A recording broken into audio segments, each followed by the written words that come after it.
நாயகம் ஸல்லல்லாஹு அலைஹி வஸல்லம் அவர்கள் கூறியதாக அபு அப்துல்லாஹ் அன்-நுஅமான் இப்னு பஷீர் ரதியல்லாஹு அன்ஹு அவர்கள் அறிவிக்கின்றார்கள், ஹலாலும் அதாவது ஆகுமானவைகள் தெளிவானதாகும், ஹராமும் அதாவது தடை செய்யப்பட்டவைகள் தெளிவானதுமாகும்.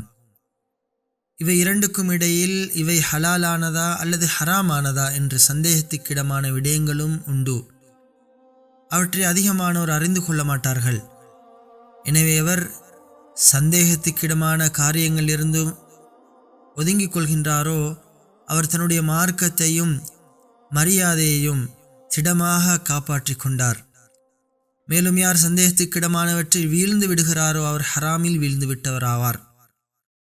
அனுமதி அளிக்கப்படாத ஒரு மேய்ச்சல் நிலத்திற்கு அருகாமையில் தனது கால்நடைகளை மேய்த்து கொண்டிருக்கையில் அவை அனுமதி அளிக்கப்படாத அம்மேய்ச்சல் நிலத்தில் சென்று மேய்ந்துவிடக்கூடிய அச்சத்திற்கு ஆளாகியிருக்கும் ஒரு மேய்ப்பவனுக்கு அவர் ஒப்பாவார். ஒவ்வொரு அரசனுக்கும் சொந்தமான ஒரு மேய்ச்சல் நிலம் உண்டு.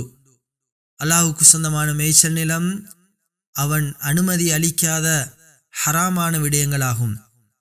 நீங்கள் அறிந்து கொள்ளுங்கள், நிச்சயமாக உடலில் ஒரு சதை பிண்டம் இருக்கின்றது. அது சீராகிவிடுமானால் உடல் முழுவதும் சீராகிவிடும்.